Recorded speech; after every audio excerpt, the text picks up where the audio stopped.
Parfois, en négociation, on peut se faire harceler.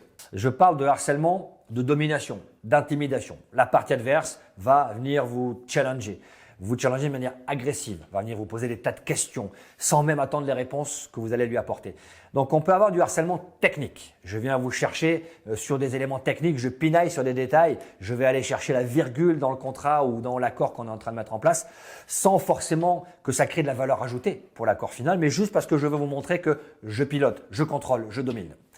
On peut avoir aussi du harcèlement qui a pour objectif de saturer votre charge cognitive, de faire en sorte que votre capacité à comprendre ce qui se passe soit saturée par l'afflux d'informations ou par la pression qui va vous être mise.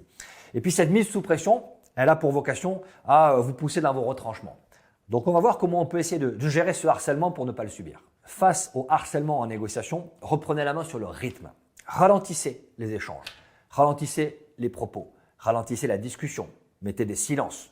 Vous allez casser le rythme de la partie adverse et lui montrer que vous reprenez la main sur la façon dont les échanges vont se dérouler. Ensuite, demandez un complément d'information. À chaque fois qu'on va venir vous harceler sur un point, demandez à la partie adverse de vous fournir une explication, d'expliquer pourquoi elle souhaite avoir plus de renseignements sur ce point, sur ce détail. Quelle est l'importance pour vous de ce chapitre, de cette virgule sur laquelle vous êtes en train de me solliciter? Vous allez là aussi casser le rythme et obliger l'autre à ralentir un petit peu. Faites un break si vous sentez que vous êtes trop harcelé, que votre capacité à comprendre ce qui se passe n'est plus au rendez-vous parce qu'on a une charge cognitive limitée. Et là aussi, si vous me suivez en vidéo, vous allez retrouver quelques vidéos dans lesquelles je parle de charge cognitive et de capacité cognitive.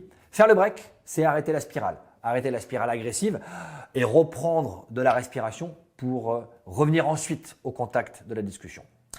Vous pouvez aussi appliquer une autre méthode que j'ai déjà utilisée dans des négociations où les parties adverses tentaient de nous harceler. Accélérer. Accélérer le rythme. Vous avez certainement remarqué que quand je parle, je suis amené souvent à parler rapidement. Eh bien, on peut accélérer le rythme et par la discussion, saturer nous-mêmes la partie adverse pour lui montrer que sa méthode ne fonctionne pas et retourner contre elle cette arme qui finalement est souvent à double tranchant. Donc face à un harcèlement, ne vous laissez pas intimider, reprenez le rythme, prenez du recul avec le break si c'est nécessaire ou retournez la pratique contre celui qui tente de l'utiliser contre vous.